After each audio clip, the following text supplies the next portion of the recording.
سڵاو ڕێز بە هەموو بینەرانی خۆشەویستی ڕۆژهەڵاتی بە تایبەتی بەرنامەی تاوارەکان بە بەرنامێکی تری تاوارەکان و ڕاوکارم لەگەڵتانین و هیوادارم کە هێشتا کۆتایی بەرنامەکە هاوڕێمان بن.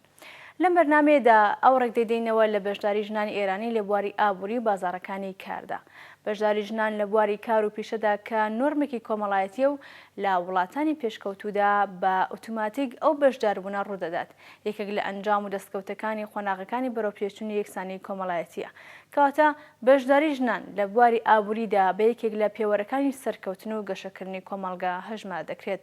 ژنان وەک بەشێک لە نیوەی هێزی مرۆیی لە کۆمەڵگەی مرۆڤایەتیدا یەکێک لە گرنگترین سەرچاوەکانی ئەو پێشکەوتنن. بەڵام لە کۆمەڵگەی ژێردەسەڵاتی کۆماری ئیسلامیدا پیاوان تا ئێستا نەیانویستۆ یان بەواتایەکی تر دەسەڵات بە شێوەی پێویست ڕێگەی بۆ بەشداری ژنان لەو بوارەدا خۆش نەکردو و لە ئەنجامدا بەشداری ژنان لە هەموو بوارەکاندا بەتایبەت ئابووری لە ئاستێکی زۆر نزمدایە و هەرەمەش ڕۆڵی سەرەکی بۆ لە زاڵایەتی پیا و بندەستی ژنان لە کۆمەڵگای ئێراندا. ئێران لە وڵاتانەیە کە بە بەراورد لەگەڵ ناوچەکانی دیکەی جیهان لە نزمترین ئاستی بەشداری ئابووری ژناندایە. گۆڕانکاریەکانی دوای شۆڕشی ئێران و هاتنە سەرکاری کۆماری ئیسلامی گفتمانی جەنسیەتی لە ئێراندا زاڵتر لە جاران کردو و ئەم گفتمانە هەموو بوارەکانی ژیانی کۆمەڵایەتی گرتەبەر و لەوانە بوارەکانی پەروەردە، سیاسەت و ئابووری لەو بوارانن کە ڕاستەوخۆ لەسەر ژیان و پێگەی ژنان کاریگەری دادەنێن. دوای بینینی راپۆرتێک لەسەر دۆخی ژنان لە بازاڕەکانی کاردا لە ئێراندا دێنە وڵاتان.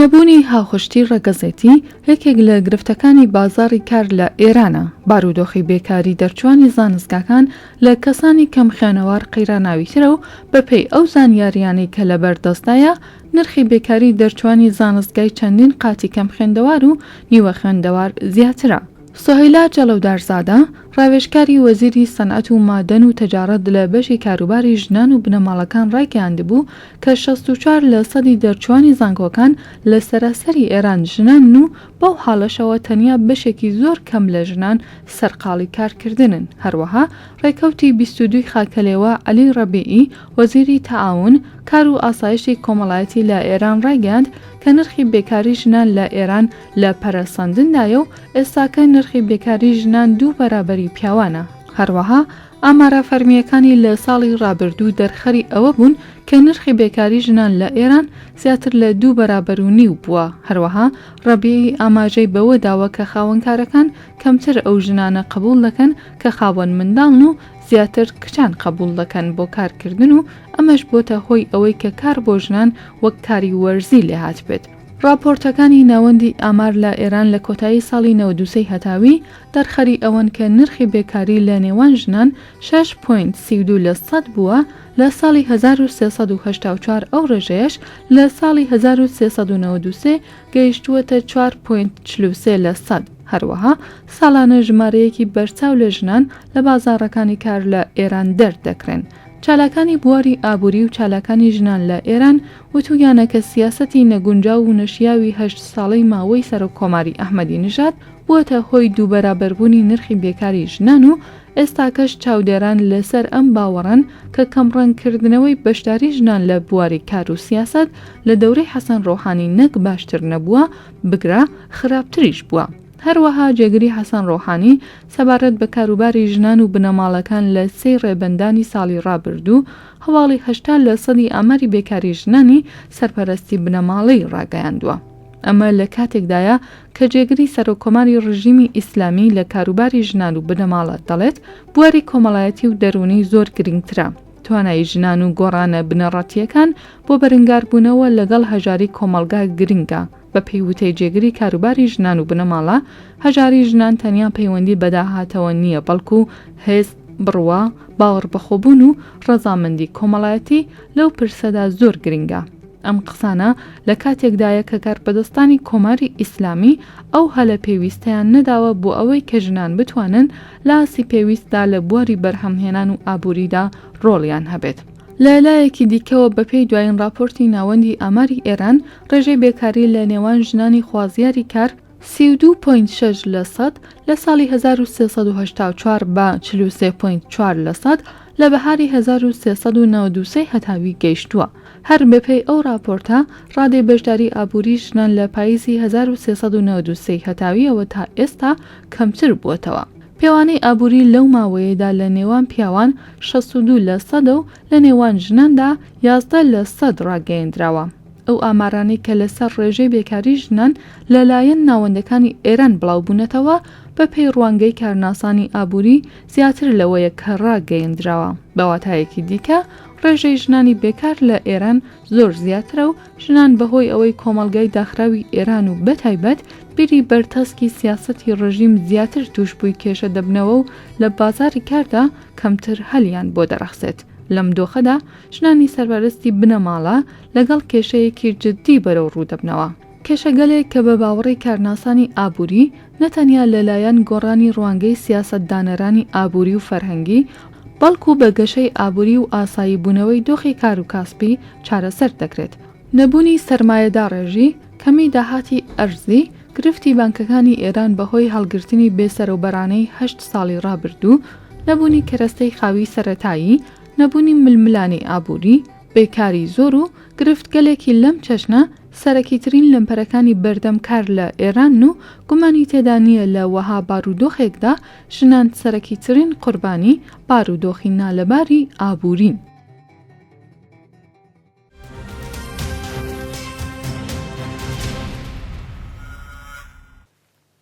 بە لەبەرچاوگرتنی دۆخی ئابووری دارماوی ئێران بەتایبەت لەم ساڵانی دواییدا دەبینین کە پیا و تەنها نانهێنەوەری بنەماڵە نییە و بگرە ژنانیش لە زۆربەی بنەماڵەکاندا بەشدارن، بەڵام بە شێوەیەکی زۆر کەمتر بە شێوەیە کە کار لە ڕوانگەی کۆمەلگاوە هێشتا بەدەستەواژەیەکی پیاوانە پێناسە دەکرێت. یاساکانی کۆماری ئیسلامی لە هەمبەر کاری ژنانەوە ئەومان بۆ دەردەخات کە ئەم دەسەڵاتە ئاینیە سربەخۆیی ئابووری ژنان وەک گرنگترین هەنگاو بۆ دەستپێگەیشتن بە مافەکانی خۆیان بە مەترسێکی گەورە دەزانێت بۆ مانەوەی خۆی هەر بۆیە لەم بوارشدا وەک بوارەکانی دیکەی ژیانی کۆمەڵایەتی سەدان کۆسپی خستە سەر ڕێی ژنان بۆ بەشداری لە چەرخەی ئابووری وڵاتە. لە سێدەی ڕابردوودا دەرسەدی کارکردنی ژنان لە ئێراندا زۆر کەم بووە، بە شێوەیەک تەنها 5% ژنان کاریان دەکرد. ئەمە لە کاتێکدایە کە لە وڵاتانی ڕۆژهەڵاتی ئاسیا 60% ژنان لە بازارەکانی کاردا بەشدار بوون، بەڵام لەم دوایانەدا بەشی ژنان لە هێزی کارگەیشتە 15% کە ئەمەش بە هیچ شێوەیەک ڕێژەیەکی بەرچاو نییە بە بەراورد لەگەڵ وڵاتانی دیکەدا جگە لە چەند وڵاتێک و لەوانە عەرەبستان و چەند وڵاتێکی دیکە کە لەو وڵاتانەیشدا ڕوانگەی ئاینی و پیاوسالار زاڵە. ئێران لە پلەی ئاخردایە.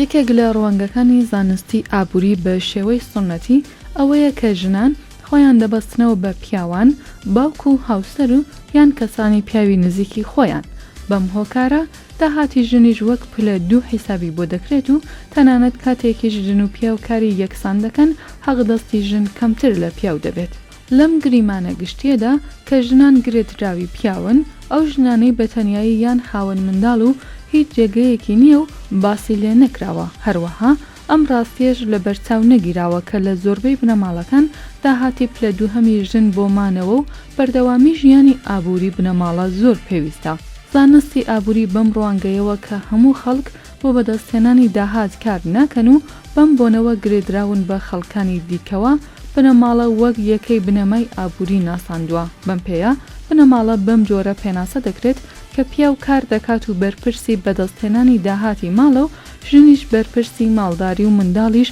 گرێدراوە و ملکەتی هەردووکیان. لەم ڕوانگەیەدا ژمارەیەک بنەماڵە هەن کە ناتەبان لەگەڵ ئەم بنەمایە و جێگەیان نابێتەوە تێیدا. بۆ نمونە کەسانی مجەڕەد و ئەو بنەماڵانەی کە یەک کەس هەم بەرپرسی بەدەستهێنانی داهاتە و هەروەها ماڵداری و بەخێوکردنی منداڵ لە بەرچاو نەگیراوە. هەروەها ئەگەری ئەوەش هەیە هەندێک بنەماڵە لە ڕواڵەتدا وەک ئەم سەر نمونەیە دیار بن، بەڵام لە جەوهەردا ڕێک پێچەوانەی دەردەکەون. بۆ نمونە هەندێک لە پیاوان داهاتەکانیان بە تەواوی بەش ناکەن و بنەماڵەکەیان تووشی ئەستەمی و دژواری دەکەنەوە. ئابووری دەبێت ئەوە لە بەرچاو بگرێت کە تەنانەت ئەو کەسانەی کە توانای بەدەستهێنانی داهاتیان نییە مافی ئەوەیان هەیە کە داهاتێک بۆ خۆیان هەبێ و لە بواری ئابووریدا سەربەخۆ بن.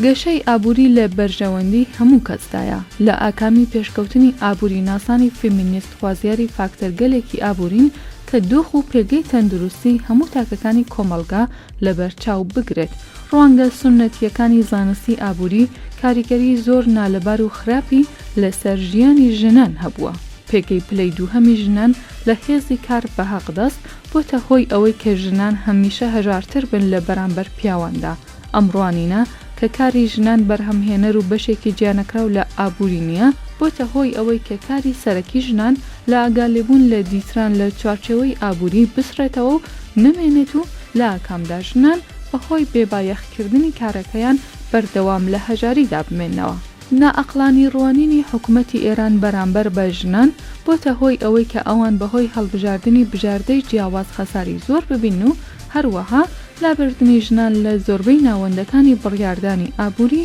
وەک کارێکی ئاسایی بخرێتە بەرچاو.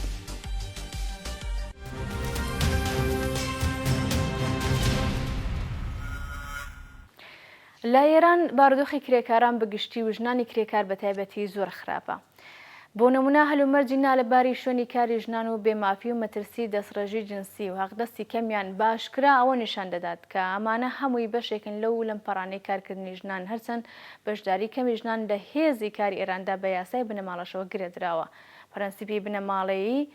زۆربەی بنەماڵەکان لە بەرامبەر ژنانەوە محافزەکارانەیە. بۆ نمونە لە هەندێک لە بنەماڵەکان باوک تەنانەت لە دوای هاوسەرگیریش کچەکەی کۆنترۆل دەکات و ئیجازەی کاری پێنادات. بەڵام گرنگەوەیە کە لەم دۆخەیشدا دەسەڵات دەتوانێت هۆکار و یارمەتی دەربێ بۆ هاتنە دەرەوەی ژنان و بەشداری ئابووری ئەم چینەی کۆمەلگا. دەسەڵات دەتوانێت بە گۆڕانکاری بنەمایی لە یاسای جنسیەتی هەروەها هوشیاری زیاتر و گرنگیدان بە سیستمی پەروەردە بۆ پرزانیاریکردنی ژنان و گۆڕانکاری لە یاسای کاردا ڕێگە خۆشکەری بەشداری زیاتری ژنان بێت لە چەرخەی کاردا. بەڵام ئەوەی کە بۆ کۆماری ئیسلامی هیچ هەوڵێک بۆ ئەمە نادات و تا ئەو ڕادەیە پێش بە پێشکەوتنی ژنان لە هەموو بوارەکاندا دەگرێت لە میوانی بەرنامەکەمان دەپرسین. ئەوەی کە دەسەڵات دەتوانێت ژنان بێنێتە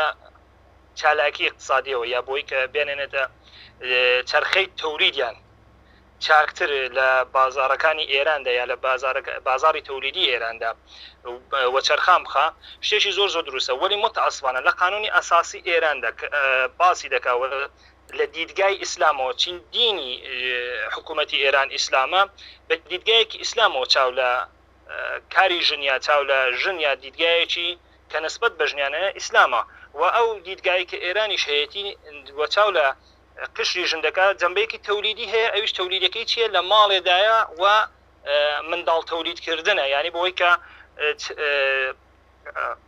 ئەوەی کە جەمعیەتی ئێران بەرەو کەمینە ڕوا و بەرەو زیاتر بڕوە بۆ دیدگایەوە چاو لە ژندەکە بە دیدگایەکی بۆ چاو لە ژن ناکە کە ژن بێنێتە گۆڕەپانی خەباتەوە، ژن بێنێتەوەی کە بەرنامەهایەکی ئامۆژی دروستیان بۆ دابنێ وە کارگاهەیەکی ئامۆژیان بۆ دابنێ کە چۆن لە جامعەدا بێنن بەرەو ئیستقلال بڕۆن، بەرەو استقلالێکی ماڵی بڕۆن، بەرەو استقلالێکی شخصیەتی بڕۆن. نایە بۆ دیدگایەوە چیان لێ ناکە، چونەکە بۆ دیدگایەوە چیان لێ بکە بە زەرەدی خۆیەتی جەمعیەتی خۆی دێتە خوارێ و ژنانیش کە مستەقل بن زیاتر لە خانەوادەدا نامێننەوە، لە نێو خانەوادەدا نامێننەوە و بەرەو بازارەکارەکان. وەلی متعەسفانە حکوومەتی مەرکەزی ئێران حکوومەتێکە ئیسلامی و نایهێوێژن بەرەو ئەو ئازادی بڕۆن، بەرەو تێگەیشتێکی زیاتر بڕۆن، بەرەو ئەو بڕۆن کە خۆیان بەرەو پەروەردەیەکی زیاتر بەرن. هەمچنان کە حوزەی علمیە لە پێما ساڵی ڕابردوو بوو فتوایدا هەر ژنێک یەک منداڵی بێ ئاسان قبول ناکرێت، دەبێت ژنان دوو منداڵ و سێ منداڵیان بێ. پس ئەوە دیدگای حکوومەتی ئیسلامی ئێران دەگەیەنێم کە ژنان بەرەو تەولید دەبات، تەولیدیی منداڵ. وەلی حکوومەتەکانی ئوروپایی یەکەمێ بێنچیان لێ بکەین استقلالێکی زۆر زیاتر دەبەخشێ بە ژنان لە بواری شخصیەتیەوە، لە بواری ئیجتماعیەوە، لە ئەمنیەتێکی زیاتریان پێ دەبەخشێ لە بازارەکارەکاندا لە کارگاهەی تەولیدی. و فەرقی ئێران و حکوومەتای ئوروپایەوەی نوعی دیدگاکەیانە نسبەت بە ژن. متعەسفانە حکوومەتای ئیسلامی دیدگایەکی زۆر خراپیانەیە نسبەت بە ژن و حکوومەتای ئوروپایی یا بەدانانی کارگاهایەکی ئامۆزشی بەهێنان ئارایەکەوە ئامۆزشیان پێدەدەن تەولیدی خۆیان زۆر دەبەنە سەر، چون ژن نیوەی کۆمەڵگایە و ئەو نیوەی کۆمەڵگایە دەتوانێت تەسیرێکی بێزگار زۆری بێ لەسەر ڕشتی ناخالصی داخلی، لەسەر ڕشتی اقتصاد، لەسەر تەولیدی خالص. وەلی حکوومەت ئێران ئەو کارە ناکە و هۆیەکەشی ئەوەیە عەرزم کردن دیدگاکەی نسبەت بەژن شتێکی زۆر جیاوازە دەچن و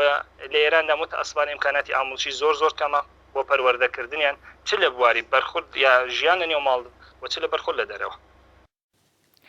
هەروەک دەزانین سەرەڕای ئەم دۆخە نالەبارە بۆ کارکردنی ژنان لە ئێراندا بەشێک لە ژنان توانیوانە خاوەنی کار بن و بە هەر شێوێک بێت لە بازاری کاردا جێگەی بخوان بدۆزنەوە، بەڵام دیسان دەبینین کە تەنانەت لە نێو بنەماڵشدا سربەخۆنین و پیاوان بوونە بەرپرسی یەکەم و لە بەڕێوەبردن و دابینکردنی ئابووری خێزاندا، هەرچەندە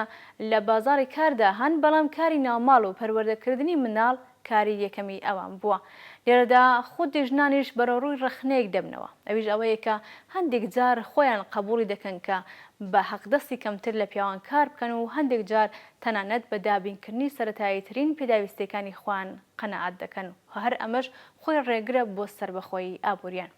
لە میوانی بەرنامەکەمان دەپرسین کە ڕێکخراوەکانی ژنان و خودی ژنان بۆ چارەسەرکردنی ئەم گرفتانەکە باسمان کرد چ لە نێو کۆمەلگا و چ لە نێو بنەماڵەدا دەبێت چی بکەن. ئێوە دەفەرمونون کە ژنانی ڕۆژهەڵات یا ژنانی ئێران بە دەرامەدێکی زۆر کەمەوە یا بە حەقدەستێکی زۆر کەمەوە دەستنە بازاری کارەوە شتێکی زۆر دروستەوە چەندین هۆی هەیە کە ئێمە دەبێت بێنین ئەسڵ دانە بزانین بۆچی ژنانی ڕۆژهەڵات یا ژنانی ئێران دەستنە بازاری کارەوە بە حەقدەستێکی زۆر کەم. یەکێ لە هۆیەکانی ئەوەیە ئایا ئەو ژنانە دایانهەوێ بەڕاستی لە ماڵەدا نەمێنن لە جامعەیەکی سونەتیدا نەمێنن و بچنە بازارەوە چەند ساعتێک ژیانی نێو ماڵ یا ژیانێکی سونەتی کە بووە لە ژیانێکی پیاو سالارە کە هەیە لە جامعەی خۆمانەوە زۆر لە جامعەی لە ڕۆژهەڵاتی کوردستان متەئەسفانە ئایا دایانهەیە لە بیر بەرنەوە بۆیە تەندەدەم بەوەی کە بە حەقدەستێکی زۆر کەم کار بکەن یا هۆیەکانی کە ئەوەیە کە متەئەسفانە ئێمە ژنانی ڕۆژهەڵات و ژنانی ئێران کار بەدەلیلەوەی کە لە جوابی سوالەکەی پێشوش دایشانم کرد نەبوونی کارگاهی ئامۆژی و نەبوونی سەوادی کافی ژنان لە بواری شغڵەکاندا و ئەوانی کە متەئەسفانە شغڵهایەکی ئەساسیان شغڵایەکی دروستیانێ و سەرپەرستی خانەوادن کە لە جامعەی ئێراندا بێحەد زۆرە ئەوانە سەرپەرستی خانەوادن. هۆیەکەی سەرپەرستی خانەوادەش بۆ خۆمان زۆر چاکتر دەزانین لە تەواوی دنیا کەوەیە کە متەئەسفانە جامعەی ئێران تووچی احتیاجێکی هێزگار زۆر بۆ متەئەسفانە تەلاق ئامارەکەی بێحەل لەسەرە و ئەوانە بۆی کە و تەوەڕمێکە لەسەر ئێران هەیە ئەو تەوەڕمە خۆ پشتی خانەوادەکانی شکاندووە ئەو تەوەڕمە باعثی ئەوە بۆ هەموو کەس بێ بەرەو کارکردن و بەدەرهەنەوەت هایکەم بۆ یەکی لە هۆیەکانی کە ژنان بە حەقدەستی زۆر کەم خەریکن کار دەکەن لە جامعەی ئێمە ئەوەیە کە ئەوانە ئەم دەچنە ئەوەی کە متەئەسفانە دەیانەوێت کۆمە خەرجی خانەوادە بن وەک وەختی کۆمە خەرجی خانەوادەش تۆ دەبی حاضری بە هەر قیمەتێک کار بی نەبوونی ئەوەی کە ژنانی ڕۆژهەڵات یا ژنانی ئێران دێنن بە حەقدەستی زۆر کەم کار دەکەن هۆیەکانی کە باسم کرد وەیەکێ لە شتەکانی کە ژنانی ئێمە متەئەسفانە ئەنگیزەی اقتصادیان نییە ئەگە ئەنگیزەی اقتصادیان بێت بۆ لە ئەنگیزەی اقتصادیەوە بەرەو کار بڕۆن دەچن حرفە فێر دەبن دەچن لە کارگای ئامۆژی کە زۆر بەنۆدرەت وجودی هەیە لە ئێراندا هەر نیشە لە ڕۆژهەڵاتدا دەچن فێری حرفە دەبن وەختی تو ئەنگیزەی اقتصادی وەختی فێر بووی شغڵی بووی استقلالت دەبێ ئەوەی استقلالتر بێ شخصیەتیشی استقلالی دەبێ ئەنگیزەهای اجتماعی پیدا دەکەی بۆ خۆت بەرەو پەروەردەبوون دەڕۆی و حکوومەتی ئیسلامیش ئەوەی ناوێت چون تەنها دیدگای حکوومەتی ئیسلامی ئەوەیە کە تۆ بەعنوانی تەولید چاولێ دەکات بەعنوانی ئەوە چاولێ دەکات کە تۆ تەولیدی جامعە نێڵی سقوط نەکا بێستا ڕۆشتی جەمیەتەکە نێتە خوارێ ئەوە یەکی لە هۆیەکانی کە شغڵهای دروست و حسابی بۆ خانمان دابین ناکرێت و خانمەکان متەئەسفانە حاضرن بە هەموو شێوەیە یان لە هەر جێگاهایە کار بکەن و یەکی لە هۆیەکانی کەوەشە بەدەستمزدی کەمەوانە کار دەکەن دەگلەوەیە متەئەسفانە یەکێ دلیلەکانی ئەوەی ئەوانە دایانهەوێ استقلالی ماڵیان ببێ ولی خب بە درامەدی کەمەوە یادیان هەیە لە جێگاهایە کەمکن کە ئەمنیەتیان بێ ئەمنیەتی ڕۆحی ئەمنیەتی جنسیان بێ بە ئەبزارێکی سێکسی چاویان لێ نەکرێ. یاسای هەر وڵاتی کاریگەری هەرە گرنگی هەیە لەسەر ئاستی چۆنیەتی ڕوانین بە تاکەکانی ئەو کۆمەلگایە. یاسا لە ئێراندا بە پێی زاڵیەتی ئایندا ڕژراوە هەر لە بنەڕەتەوە یاسایەکی پڕ لە هەڵاواردنە ئەگەرچی لە ڕەهەندی یاسایەوە حەقدەستی کرێکارانی ژن و پیاو دەبێت یەکسان بێت بەڵام لە کردەوەدا لە زۆرێک لە ناوەندەکان بە ڕێژەیەک لە سەی لانیکەمی یاسای کاریش حەقدەست بە ژنان نادرێت. بە لە بەرچاوگرتنی یاسای کار لە ئێران و هەموو ئەو لەمپەڕانەی لەسەر ڕێگەی دامەزراندن و کارکردنی ژناندا هەیە ئایا بەشداری ژنان لە ڕێکخراوە سەندیکا کرێکارەکاندا دەتوانێت تا ڕادەیەک مافەکانی ژنانیش لە بواری کاردا دەستەبەر بکات؟ باسی یاسای کارتان کرد یاسای کار یاسایەکە کە دەبێ قانون کەسانێک بینوسن کە لە بواری قانونی کارەوە ئاگاهیان بێ وەلی خۆ ئێمە سەردەمێک کاتن قانونی ئاساسی ئێران نووسا قانونی باسی کار کرا باسی ژن کرا باسی مافی ژن کرا سەردەمی ساڵی 58 بوو سەردەمێک بوو کە بەدیدێکی زۆر خراپەوە چاولەژنیان دەکرد و کەسانێک ئەو یاسایان نووسیوە کە هیچ ئاگاهێکیان نا لە قانونی کار هەیە نە لە وەزعیەتی ژنانی ئێران و ڕۆژهەڵات هەیە ئەوەی کە ئێمە بمانەوە بڵێن ژنان دێنە سندیکاکانەوە یا دێنە ئنجوەکانەوە شتێکی خۆ زۆر دروستە لە جامعی ڕۆژ ئوروپاییدا بەڵە ژنان ڕۆڵێکی زۆر بەرچاوێن هەیە لە سندیکاکاندا لە اعتصابەکاندا لە تعینی حەقدۆستدا لە تعینی حەقدەستەکان تعینی ساعتی کارێکان تعینی مەرەخەسەکان تعینی ئەیامی بارداری زۆر شتیکە وەلی ئێران ئێمە باسی کام سندیکا بکەین کام سندیکا لە ئێران سەر بەخۆیە کام NGOمان هەیە تعریفکە لە NGO دەکرێت دەڵێ NGO نەهاد یا ڕێکخراوەیەکەم مستەقل بدون وابەستەی ماڵی لە حکوومەتی مرکزی بۆ انتقال لە سیاستەکانی حکوومەتی مرکزی وەلی ئێمە خۆم ناتوانین نە سندیکایەکمان بێ نە NGOیەکمان بێ نە ڕێکخراوەیەکمان بێ کە ژنان لە بواری کاردا بۆ خۆیان هەبێ و بتوانن مستەقل بن وەختێک تۆ NGO نێوەختێ تۆ سندیکایەک نێوەختێ تۆ ناتوانین ڕێکخراوەیەکی مستەقلت وەسەر بە حکوومەتی مرکزی نەبێ ناتوانین هیچ انتظارێک لێ بێ پەزۆگەوەی ئەسەن وجودی نەبێ چون کەسایەک دێنە سندیکاهای کاریگەریدا دەمەزێن NGOهایەکی کاریگەریدا دەمەزێن کە حمایەت بکرێت لە قشری ژن لە کاری ژن لە سەعاتکارەکانیان لە مەرەخەسیەکانیان لە ئەیامی بە ئیسلا شیردەهیاندا وەختێک ئەوانە نییە خۆ تۆ ناتوانێت بڵێ وەڵام سندیکام هەیە یا دێمە گۆڕەپانی ئەوە کە خەبات دەکەم بۆ ژن و بۆ مافەکانیان پس متاسفانە هیچ ژنێک ناتوانێت بێتە سندیکاوە هیچ ژنێک ناتوانێت بێتە NGO هیچ ژنێک ناتوانێت داوای مافی خۆی بکە چون وەختێک تۆ داوای مافی خۆت دەکەیت دەخرێت نێو زیندانەکانەوە وەختێک حتا لە زینداندا چەند ڕۆژ لەوە پێش خەبەرمان پێگەی کەسێک کەحسەنی هەڵهای لەگەڵ موکلەکەی خۆی لێداوەتەوە زیندانی دەکەن بە جۆرمی لەوات ئەتۆ چی ئینتزارێک لەوانە هەیە هیچ ئینتزارێک ناتوانێت لە حکوومەتی مرکزی هەبێ هیچ ئینتزارێک ناتوانێت لە حکوومەتی ئیسلامی هەبێ بۆی کە بتوانێت مافی ژن بپارێزێ بۆی کە بتوانێت ژن بۆ خۆیان لە یەک ڕێکخراوەیەکی دروست و حسابیدا ڕێکخراوەیە کە بۆ خۆیان دەتوانن بۆ خۆیان دابڕێژن بەرنامەکانیان ئەساسنامەکانیان هەموو شتێکیان ئیخۆیان بێ وەختێک ئەوانە ناتوانن ئەو کارە بکەن ناتوانین بڵێ وڵی ژنان دەتوانن بێنە گۆرەپانی مەدانی خەباتەوە لە سندیکاکان و لە NGOەکاندا بەڵام ئەگە ئەو ئازادیە بدا ئەگە ئەو مەدانە بدا بە ژنان ژنانی ئێران ژنانی ڕۆژهەڵات زۆر تەوانمەندن زۆر باسەوادن زۆر شعوری سیاسی و شعوری فەرهەنگیان لەسەرەیە و ڕۆژ بە ڕۆژیش خۆیان بەرەو ئەو شتانە دەبن وەری متئەسفانە مەدانەکەی مەهەیانێ متئەسفانە ناتوانن ئەو کارانە بکەن بە دلیلەوەی کە حکوومەتی مرکزی زۆر دیسان تکرار دەکەمەوە زۆر لە هێزی ژن دەترسێ لە باوەڕی ژن دەترسێ و لەوەش دەترسێ ڕۆژێکە وەخت ساڵی 58 ژنان بێنە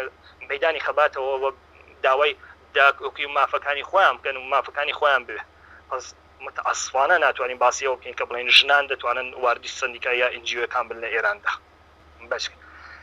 هیوادارم زمانێک بێ یا ڕۆژێک بێ ژنانی ڕۆژهەڵات و ژنانی ئێران بۆ خۆیان بتوانن لە فەزایەکی بازی سیاسیدا لە فەزایەکی بازی کاردا بتوانن بۆ خۆیان تەسمیم بۆ خۆیان بگرن بۆ داهاتی خۆیان بۆ سەعاتکاری خۆیان بۆ دەستمزدی خۆیان لە سندیکاها و NGOهایەک بدونی هیچ ترسێک لە حکوومەتی مرکزی و ئەو دەرفەتیان پێ بدرێت کە بۆ خۆیان ژیانێکی زۆر چاک ژیانێکی زۆر سادە و زۆر سالم بۆ خۆیان دابینکەن بدونێ هیچ ترسێکیان بێ لە جامعی سنەتی و جامعەیەکی واپەزگەڕاکە هەیان لە ژیانی تێدارەکەن ئەلانەکەن بەسپاسەوە بۆ میوانی ئەمجاری بەرنامەی تەواڕەکان بینەرانی عزیز و خۆشەویست بەم شێر شاتینە کۆتایی بەرنامەی ئەمجاری تەواڕەکان هیوادارم کە جێگەی ڕەزامەندی و سوود و پڕ لە زانیاری بێت بۆ ئێوە بینەرانی عزیز و خۆشەویستە بەرنامەیەکی تر ماڵەوە